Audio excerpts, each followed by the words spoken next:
ನನಗೆ ಮಾತಾಡಲಿಕ್ಕೆ ಅವಕಾಶ ಕೊಟ್ಟ ತಮಗೆ ಶಿವಲಿಂಗೇಗೌಡರು ಸನ್ಮಾನ್ಯ ಅಧ್ಯಕ್ಷರೇ,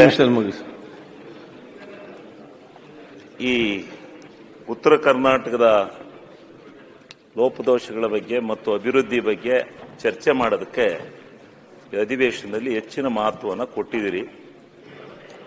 ಬಹಳ ಸಂತೋಷ. ಇಲ್ಲಿ ನಡೀತಾ ಇದೆ. ಉತ್ತರ ಕರ್ನಾಟಕ ಮತ್ತು ದಕ್ಷಿಣ ಕರ್ನಾಟಕ ಕರಾವಳಿ ಪ್ರದೇಶ ಅಂತೇಳಿ ಬೇಡ. ಇದು 1956ರಲ್ಲಿ ನಾವೇನು ಅಖಿಲ ಕರ್ನಾಟಕ ಮಾಡ್ಕೊಂಡಿದೀವಿ ಹಂಗೆ ಇರೋಣ. ಇದನ್ನ ಯಾವ್ಯಾವ ಪ್ರಾಂತ್ಯಕ್ಕೆ ಏನೇನು ಆಗಬೇಕು ಅಂತಕ್ಕಂಥದ್ದನ್ನ ಪ್ರಿಯಾರಿಟಿ ಮೇಲೆ ತಗೋಣ. ಹಿಂದುಳಿದಿರ್ತಕ್ಕಂಥವಕ್ಕೆ ಹಿಂದುಳಿದದ್ದಕ್ಕೆ ಹೆಚ್ಚಿನ ಮಹತ್ವನ ಕೊಟ್ಟು ಮೇಲಕ್ಕೆತ್ತಕ್ಕಂಥ ಕೆಲಸನ ಮಾಡೋಣ. ನಾವೀಗ ಆಗೋಗಿದೆ. ಎಲ್ಲ ಪ್ರಾಂತ್ಯದವರು ಮುಖ್ಯಮಂತ್ರಿಗಳಾಗಿದ್ದಾರೆ. ಎಲ್ಲಾ ಪ್ರಾಂತ್ಯದಿಂದಲೂ ಶಾಸಕರುಗಳು ಗೆದ್ದು ಬರ್ತಾರೆ.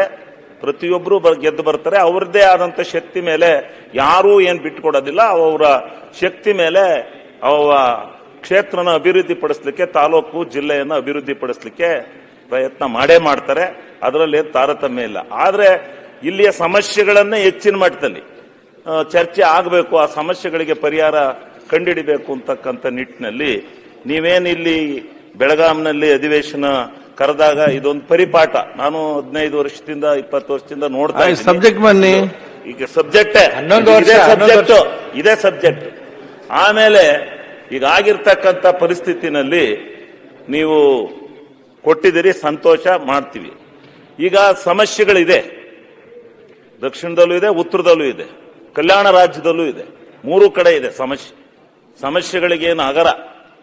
ಆ ಸಮಸ್ಯೆಗಳನ್ನ ಬಗೆಹರಿಸ್ತಲೇ ಉತ್ತರ ಕರ್ನಾಟಕ ಸುಮ್ಮನೆ ಮೇಲೆದ್ದು ಅಭಿವೃದ್ಧಿ ಆಗ್ಲಿಕ್ಕೆ ಸಾಧ್ಯ ಇಲ್ಲ.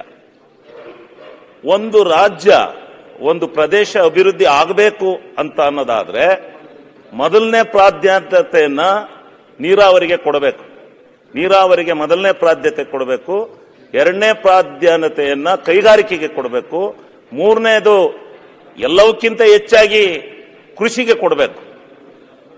ನೀರಾವರಿಗೆ ಹೆಚ್ಚಿಗೆ ಕೊಟ್ರೇನೆ ಕೃಷಿ ಸಾಧ್ಯ ಆಗೋದು. ಕೃಷಿ ಸುಮ್ಮನೆ ಆಗೋದಿಲ್ಲ. ನೀರಾವರಿ ಪ್ರದೇಶ ಹೆಚ್ಚಾಗಿ ಬೆಳೆದಂತೆ ಕೃಷಿ ತಾನಾಗಿ ಬೆಳೆಯತಕ್ಕಂಥ ಪ್ರಬುದ್ಧತೆಯನ್ನು ಹೊಂದುತ್ತೆ. ಆದ್ರಿಂದ ಇವತ್ತು ನಾವು ಓದ್ತಾ ಇದ್ದೋ ಬಚಾವತ್ ಆಯೋಗ ರಚನೆಯಾಗಿ ಇಷ್ಟು ಟಿಎಂಸಿ ನೀರನ್ನ ಕೃಷ್ಣಾ ನದಿಗೆ ಕೊಡ್ತು ತೀರ್ಮಾನ ಆಗಿದೆ. ಈ ನೀರನ್ನ ಕರ್ನಾಟಕ ರಾಜ್ಯ ಸಮರ್ಪಕವಾಗಿ ಉಪಯೋಗ ಮಾಡ್ಕೊಂಡಿಲ್ಲ. ಯಾಕೆ ಮಾಡ್ಕೊಂಡಿಲ್ಲ? ಯಾರ ಕೊರತೆ ಇದಕ್ಕೆ? ಇದಾಗಲೇಬೇಕಲ್ವಾ? ಇದಾಗದೇ ಇದ್ರೆ ಹೆಂಗ್ ಸಾಧ್ಯ? ಅಷ್ಟು ಟಿಎಂಸಿ ನೀರನ್ನ ನಮ್ಗೆ ಅಲೋಕೇಶನ್ ಕೊಟ್ಟು ಇನ್ನೂ ನಾವು ಆ ಪ್ರದೇಶವನ್ನ ಹೆಚ್ಚುವರಿ ಮಾಡ್ಕೊಂಡಿಲ್ಲ. ಆ ಪ್ರದೇಶವನ್ನ ಇದು ಮಾಡ್ಕೊಳ್ದಲೇ ನಾವು ನೀರಾವರಿಯನ್ನ ಅಷ್ಟೊಂದು ನೀರನ್ನ ಆಂಧ್ರ ಪ್ರದೇಶಕ್ಕೆ ಹರಿಬಿಟ್ಟು ಈಗ ನಮ್ಮ ನೀರನ್ನ ತಗೊಂಡು ಆಂಧ್ರ ಪ್ರದೇಶ ನಾಗಾರ್ಜುನ ಡ್ಯಾಮ್ ಕಟ್ಕೊಂಡು ಅಚ್ಚುಕಟ್ಟಾಗಿ ಬೆಳೆ ಬೆಳ್ಕೊಂಡು ಸೋನಾ ಮಸೂರಿ ಅಕ್ಕಿ ಬೆಳೆದು ಮತ್ ನಮ್ಮ ಉತ್ತರ ಕರ್ನಾಟಕಕ್ಕೆ ಕಳಿಸ್ತಾರೆ ಊಟ ಮಾಡಿ ಅಂತೇಳಿ. ಈ ಪರಿಸ್ಥಿತಿ ಇದೆ. ಇದನ್ನ ಈ ಕೃಷ್ಣಾ ಮೇಲ್ದಂಡೆ ಯೋಜನೆ, ಕೃಷ್ಣಾ ಯೋಜನೆಗೆ ಹೆಚ್ಚಿನ ಪ್ರಾಧಾನ್ಯತೆಯನ್ನು ಕೊಟ್ಕ ಬಂದಿದ್ದಾರೆ. ಆದ್ರೆ ದೊಡ್ಡ ಪ್ರಾಜೆಕ್ಟು ಕರ್ನಾಟಕ ರಾಜ್ಯದ ಆಯವ್ಯಯದಲ್ಲಿರ್ತಕ್ಕಂಥ ಹಣ ಸಾಕಾಗೋದಿಲ್ಲ. ಕರ್ನಾಟಕ ರಾಜ್ಯದ ಇಡೀ ಆಯವ್ಯಯದ ಹಣವನ್ನ ಸುಮಾರು 100 ಕೋಟಿ ಹಣವನ್ನ ಇಟ್ಟಿದ್ರು, 100 ಲಕ್ಷ ಕೋಟಿ ಹಣವನ್ನು ಇಟ್ಟಿದ್ರು ಸತ್ಯ ಕೃಷ್ಣಾ ಮೇಲ್ದಂಡೆ ಒಂದನ್ನ ಪೂರ್ಣ ಮಾಡಲಿಕ್ಕೆ ಸಾಧ್ಯ ಇಲ್ಲ. ಕುಂಠಿತ ಆಗಿದೆ. ಇದಕ್ಕೇನ್ ಮಾಡಬೇಕು? ಒಂದು ಸಮನ್ವಯವಾದಂತಹ ಬೆಳವಣಿಗೆಯನ್ನು ಮಾಡಿಕೊಂಡು ರಾಜಕೀಯವಾದ ಸಮನ್ವಯತೆಯನ್ನು ಪಡೆದು ಉತ್ತರ ಕರ್ನಾಟಕದಲ್ಲಿ ಇರ್ತಕ್ಕಂಥ ನೀರಾವರಿ ಸಂಪತ್ತು ದಕ್ಷಿಣ ಕರ್ನಾಟಕದವ್ರಿಗಿಲ್ಲ.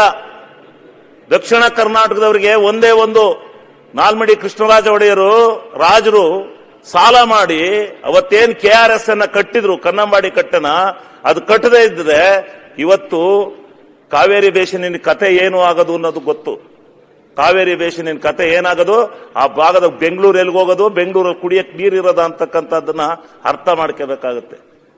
ಅವತ್ತು ಸಾಲ ಮಾಡಿ ಅವತ್ತು KRS ಅನ್ನ ಕಟ್ಟಿದ್ರಿಂದ ಇವತ್ತು ದಕ್ಷಿಣ ಕರ್ನಾಟಕ ಅಂತ ಅನ್ನಿಸ್ಕೊಂಡಿದೆ ಅಂತಕ್ಕಂಥದ್ದನ್ನ ನಾವು ಒಪ್ಕೋಬೇಕಾಗತ್ತೆ. ಸ್ವತಂತ್ರ ಭಾರತದ ನಂತರ ಕಟ್ಟಿದ್ದಲ್ಲ. ಸ್ವತಂತ್ರ ಭಾರತಕ್ಕಿಂತ ಪೂರ್ವನೇ, ಕರ್ನಾಟಕ ಏಕೀಕರಣ ಆಗೋದಕ್ಕೆ ಪೂರ್ವನೇ ಇದು ಉತ್ತರ ಕರ್ನಾಟಕ ಚರ್ಚೆ ಮಾಡಿ. ಅಲ್ಲ ಅದನ್ನ ಇದನ್ನ ಸ್ವಲ್ಪ ಟ್ಯಾಲಿ ಮಾಡೋಣ. ಬೇಡ, ಈಗ ಪುಸ್ತಕ ಒಂದೊಂದು ಮಾಡ್ಬೇಕು ಟ್ಯಾಲಿ, ಅಲ್ದೇ ಇದ್ರೆ ಒಂದೇ ಕಡೆ ಸೈಡ್ ಆಗಬಾರ್ದು. ಆಗಲಿ, ಇದು ಚರ್ಚೆ ಇರೋದು ಉತ್ತರ ಕರ್ನಾಟಕ ಸಮಸ್ಯೆ ಬಗ್ಗೆ ಚರ್ಚೆ ಅಂತ. ಉತ್ತರ ಕರ್ನಾಟಕ ಏನು ಮಾಡಿಲ್ಲ ಅಂತ ಹೇಳ್ತಾ ಇರುವಂತರು ಅವರಿಗೆ ಅವ್ರ ಬಗ್ಗೆ ವಿಚಾರ ಏನ್ ಆಯ್ತು. ಇವರು ಮಂಗಳೂರಿನವರು 3 ಜನ ಇದ್ದಾರೆ. ಹುಂಜ ಅವೊಬ್ಬ ಇವರು ಭರತ್ ಶೆಟ್ಟಿ. ಇವರಿಗೆ ನಮ್ಮ ಮೇಲ್ ಕಂಡ್ರೆ ಪ್ರೀತಿ. ಕಳೆದ ಸಾರಿಯಿಂದಲೂ ಅಷ್ಟೇ, ಕಳೆದ ಸಾರಿಯಿಂದಲೂ ನೀವು ಮಾತಾಡಬೇಕು ಅಂತ ಹೇಳಿ ಮಾತಾಡ್ಸೋರು. ನೀವು ಮಾತಾಡದೇ ಇದ್ರೆ ನಾವು ಸಪೋರ್ಟ್ ಮಾಡ್ತೀವಿ ಅಂತ. ನಿಮ್ಮ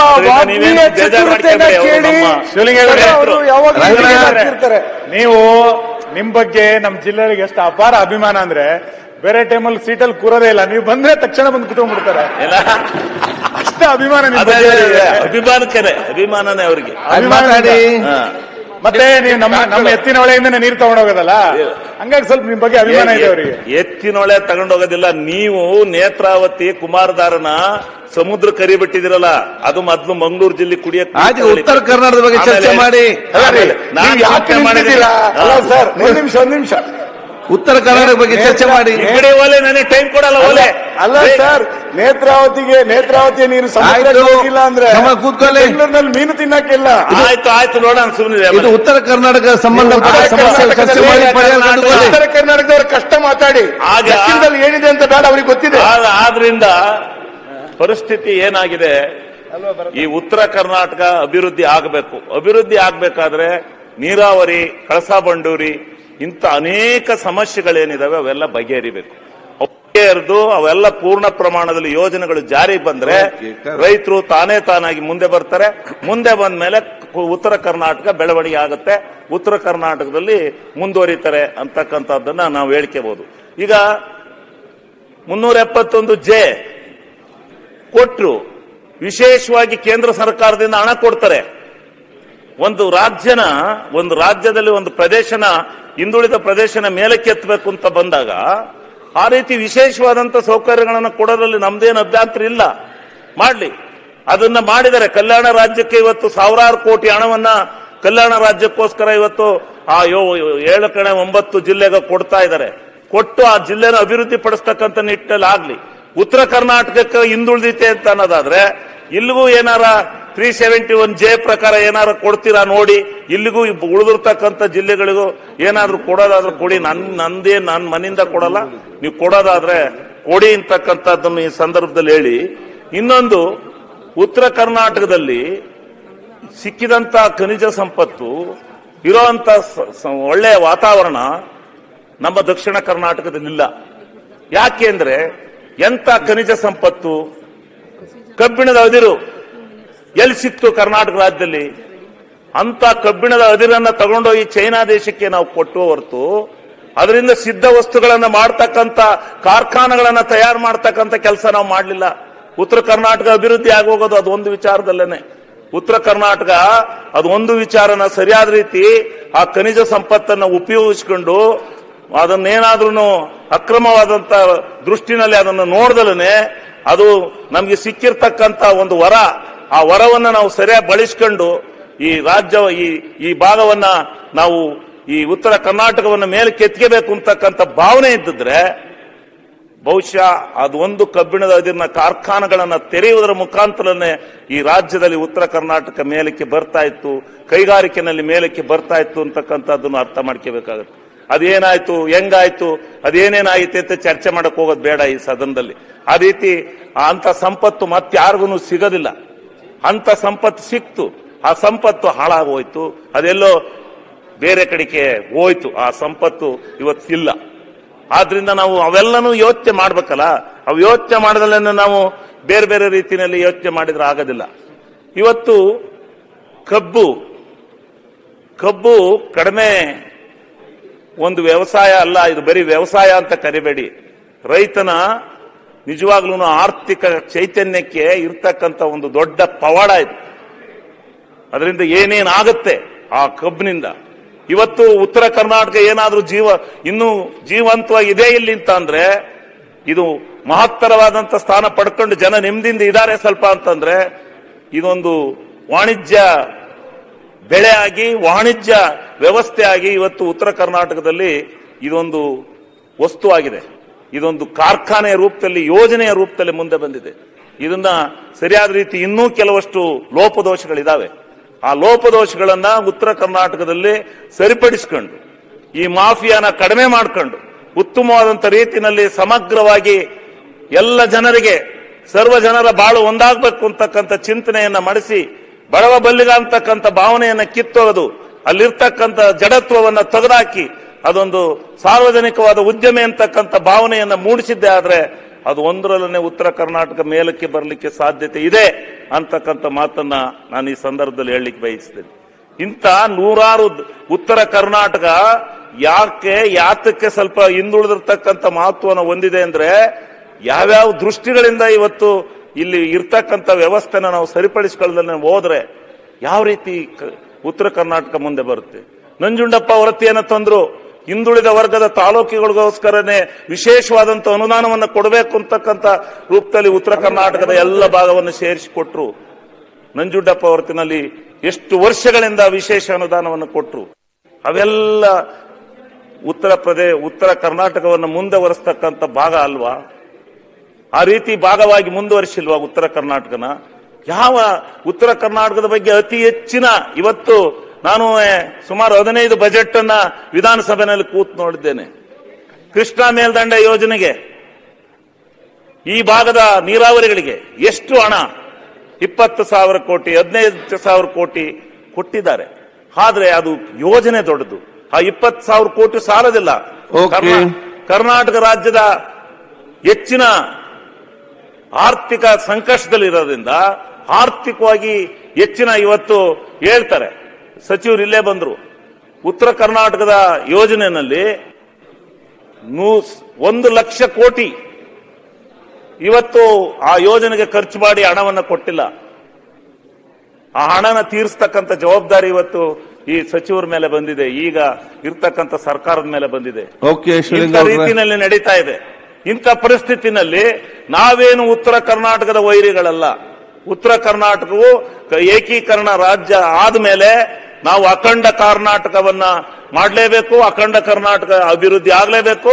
ಭಾರತ ದೇಶದಲ್ಲಿ ಎಲ್ಲ ದೃಷ್ಟಿಯಿಂದ, ಆರ್ಥಿಕವಾಗಿ, ಶೈಕ್ಷಣಿಕವಾಗಿ, ಸಾಮಾಜಿಕವಾಗಿ ಎಲ್ಲ ದೃಷ್ಟಿಯಿಂದ ಈ ರಾಜ್ಯ ಕರ್ನಾಟಕ ರಾಜ್ಯ ಮುಂದೆ ಬರಬೇಕು ಅಂತಕ್ಕಂಥದ್ದು ನಮ್ಮ ಭಾವನೆ ಇದೆಯೋ ಹೊರತು ನಾವು ಅದಕ್ಕೆ ಮೋಸ, ಅದು ಯಾರು ಮಾತಾಡ್ತಕ್ಕಂಥ ಸಂದರ್ಭದಲ್ಲಿ ಹೇಳಿರು, ನಮ್ಮ ರಾಜ್ಯ ಉತ್ತರ ಕರ್ನಾಟಕಕ್ಕೆ ಯಾವಾಗಲೂ ಅನ್ಯಾಯ ಮಾಡ್ತಾರೆ, ಉತ್ತರ ಕರ್ನಾಟಕದಲ್ಲಿ ಅದಿಲ್ಲ ಇದಿಲ್ಲ ಅಂತ ಅನ್ಯಾಯ ಮಾಡ್ತಾರೆ. ಅದು ಅವ್ರ ಅನಿಸಿಕೆ. ಹಂಗಂತೇಳಿ ದಕ್ಷಿಣ ಕರ್ನಾಟಕದಲ್ಲಿ ಎಲ್ಲವೂ ಆಗಿವೆ ಅಂತ ತಿಳ್ಕೋಬೇಕಾದ್ದಲ್ಲ. ಅಲ್ಲೂ ಬೇಕಾದಷ್ಟು ಸಮಸ್ಯೆಗಳಿದ್ದಾವೆ, ಅಲ್ಲೂ ಬೃಹತ್ ಸಮಸ್ಯೆಗಳಿದ್ದಾವೆ. ಅಲ್ಲೇನು ಬೆಂಗಳೂರು ಒಂದು ಬೃಹತ್ತಾಕಾರವಾಗಿ ಬೆಳೀತು. ಆ ಬೆಂಗಳೂರು ಅಂತಕ್ಕಂಥ ಒಂದು ಸಮುದ್ರ ಎಲ್ಲ ಜನಗಳನ್ನ ಅಡಗಿಸಿದೆ. ಎಲ್ಲರಿಗೆ ಒಂದು ಎಲ್ಲರ ದೃಷ್ಟಿಯಿಂದ ಒಂದು ಚೈತನ್ಯ ಬಂದಿದೆ. ಆ ಬೆಂಗಳೂರು ಇರೋದ್ರಿಂದ ಒಂದು ಧೈರ್ಯ ಬಂದಿದೆ. ಸಾಮಾಜಿಕ ಒಂದು ವಾಣಿಜ್ಯ ಕೇಂದ್ರ ಆಗಿದೆ. ಆ ವಾಣಿಜ್ಯ ಕೇಂದ್ರದ ದೃಷ್ಟಿನಲ್ಲಿ ಎಲ್ಲರೂ ಉತ್ಕೃಷ್ಟವಾಗಿ ಬೆಳೀತಾ ಇದ್ದಾರೆ. ಅದನ್ನ ತಿಳ್ಕೊಂಡು ಇಲ್ಲಿ ಉತ್ತರ ಕರ್ನಾಟಕಕ್ಕೆ ನಾವು ಮೋಸ ಮಾಡ್ತೀವಿ ಅಂತಕ್ಕಂಥ ಭಾವನೆ ಯಾರಿಗೂ ಬರಬಾರ್ದು. ಇವತ್ತು ಕರ್ನಾಟಕ ರಾಜ್ಯದ ಆದಾಯ ಏನಿದೆ ಅದರಲ್ಲಿ ಎಷ್ಟು ನೀವು ಯಾರಾದ್ರೂ ಏನು ಇಲ್ಲೇನು ಕಣ್ಣು ಮುಚ್ಚಿ ಹಿಡಿದು ಏನು ಮಾಡಕ್ಕಾಗೋದಿಲ್ಲ. ಎಷ್ಟು % ಹಣ ಕೊಟ್ಟಿದ್ದಾರೆ, ಅಲ್ಲಿವಷ್ಟೇ ಕೊಟ್ಟಿದಾರೋ ಇಲ್ವೋ ಅಂತಕ್ಕಂಥದ್ದು ನೀವು ಪರೀಕ್ಷೆ ಮಾಡಬಹುದು. ಪರೀಕ್ಷೆ ಮಾಡಿ ಅದು ಮಾಡಬಹುದು. ಇನ್ನೂ ಮಾಡೋಣ. ಉತ್ತರ ಕರ್ನಾಟಕ ನಮ್ಮ ರಾಜ್ಯ. ಅದಕ್ಕೋಸ್ಕರ ಇಲ್ಲಿ ಬಂದು ಬೆಳಗಾವಿನಲ್ಲಿ ಸುವರ್ಣಸೌಧವನ್ನು ಕಟ್ಟಿಕೊಂಡು ವರ್ಷಕ್ಕೆ 10 ದಿವಸ 15 ದಿವಸ ಇದ್ದು ಇಲ್ಲಿ ಈ ರಾಜ್ಯನ ಈ ನಮ್ಮ ರಾಜ್ಯದಲ್ಲೇ ಉತ್ತರ ಕರ್ನಾಟಕವನ್ನು ಅತಿ ಹೆಚ್ಚಾಗಿ ಅಭಿವೃದ್ಧಿ ಪಡಿಸಬೇಕು. ಸಂಕಷ್ಟದಿಂದ ಪಾರು ಮಾಡಲೇಬೇಕು ಅಂತಕ್ಕಂಥ ದೃಷ್ಟಿಯಿಂದ ನಾವೆಲ್ಲ ಬಂದು ಇಲ್ಲಿ ಮಾಡ್ತೀವಿ. ಆ ದೃಷ್ಟಿಯಿಂದ ನಾವು ಯಾತಕ್ಕೆ ನಾನು ಈ ಮಾತು ಹೇಳ್ತಾ ಇದ್ದೀನಿ ಅಂದ್ರೆ, ನಾವು ಮಾತಾಡ್ತೀವಿ ಅಂದ್ರೆ ಬರೀ ನಮಗೆ ಕೊಡೋದೇ ಇಲ್ಲ ಅಂತಂದ್ರೆ ನಾವಂಗಾರ ಉತ್ತರ ಕರ್ನಾಟಕದ ವೈರಿಗಳಾದ ನಾವ್ಯಾಕೆ ಮಾತಾಡಬಾರ್ದು? ದಕ್ಷಿಣ ಕರ್ನಾಟಕದವರು ನಮಗೆ ಗೊತ್ತಿಲ್ವಾ? ಕರ್ನಾಟಕ ರಾಜ್ಯದಲ್ಲಿರೋ ಸಮಗ್ರ ಚಿತ್ರಣ ನಮಗೆ ಗೊತ್ತಿಲ್ವಾ? ಯಾವ್ಯಾವ ಪ್ರಾಂತ್ಯದಲ್ಲಿ ಏನೇನಿದೆ, ಯಾವ್ಯಾವ ನದಿಗಳಿದಾವೆ, ಯಾವ್ಯಾವ ಕಾರ್ಖಾನೆಗಳಿದಾವೆ. ಆಯ್ತು, ನೀವು ಈ ಕಾರ್ಖಾನೆಗಳ ಬಗ್ಗೆ ಹೇಳೋದಾದ್ರೆ ಹುಬ್ಳಿ ಮತ್ತು ಧಾರವಾಡ ಈ ಕಡೆ ಭಾಗದಲ್ಲಿ ಇರ್ತಕ್ಕಂಥ ಕಾರ್ಖಾನೆಗಳು ಇವತ್ತು ರಾಜ್ಯದಲ್ಲಿ ಎಲ್ಲಿವಿಲ್ಲ. ಅಂತ ಕಾರ್ಖಾನೆಗಳು ಈ ರಾಜ್ಯದ ಈ ಪ್ರದೇಶದಲ್ಲಿದ್ದಾವೆ. ಅವು ಸರಿಯಾಗಿ ನಡೀತಾ ಇದಾವೋ, ಸರಿಯಾದ ರೀತಿ ಇಲ್ಲಿಯ ಲೋಕಲ್ನ ಜನಕ್ಕೆ ಅದಕ್ಕೆ ಪ್ರಾಧಾನ್ಯತೆ ಕೊಟ್ಟಿದಾರೋ ಇಲ್ವೋ ನನಗೆ ಗೊತ್ತಿಲ್ಲ. ಆದ್ರೆ ಅದನ್ನು ಸರಿದೂಗಿಸ್ಕೊಂಡು ಹೋಗ್ತಕ್ಕಂಥ ಜವಾಬ್ದಾರಿ ಜನಪ್ರತಿನಿಧಿಗಳ ಕರ್ತವ್ಯವೂ ಇದೆ, ಸರ್ಕಾರ ನಡೆಸ್ತಕ್ಕಂಥವ್ರ ಕರ್ತವ್ಯನೂ ಇದೆ. ಎಲ್ಲರೂ ಸೇರಿ ನಡೆಸಿಕೊಂಡು ಹೋದಾಗ ಇಡೀ ಸಮಗ್ರ ಕರ್ನಾಟಕ ಆಗುತ್ತೆ. ಸಮಗ್ರವಾದ ಕರ್ನಾಟಕ ಆಗಬೇಕು. ಉತ್ತರ ಕರ್ನಾಟಕವೂ ಬೆಳಿಬೇಕು, ಕಲ್ಯಾಣ ರಾಜ್ಯವೂ ಬೆಳಿಬೇಕು, ಎಲ್ಲವೂ ಬೆಳಿಬೇಕು. ಎಲ್ಲರೂ ಒಂದಾಗಿ ಈ ಸಮಗ್ರ ಕರ್ನಾಟಕವನ್ನು ಕಟ್ಟಬೇಕು ಅಂತಕ್ಕಂಥದ್ದು ನನ್ನ ಆಶಾಭಾವನೆ. ಅದಕ್ಕೆ ಯಾರು ತಪ್ಪು ಅಭಿಪ್ರಾಯವನ್ನು ತಿಳ್ಕೋಬಾರದು ಅಂತ ಹೇಳಿ ಸಮಗ್ರ ಕರ್ನಾಟಕ ಮಾತಿಗೆ ಜಯವಾಗಲಿರ್ತಕ್ಕಂಥ ಮಾತನ್ನ ನಾವೆಲ್ಲ ಸೇರಿ ಕೂಗಬೇಕು ಅಂತಕ್ಕಂಥ ಮಾತನ್ನು ಹೇಳಿ ಈ ಸಂದರ್ಭದಲ್ಲಿ ಈ ಕಷ್ಟದ ನಡುವೆಯೂ ಸ್ವಲ್ಪ ಮಾತಾಡಲಿಕ್ಕೆ ಅವಕಾಶ ಕೊಟ್ಟಂತ ಅಧ್ಯಕ್ಷರಿಗೆ ಧನ್ಯವಾದಗಳನ್ನು ಅರ್ಪಿಸ್ತೇನೆ.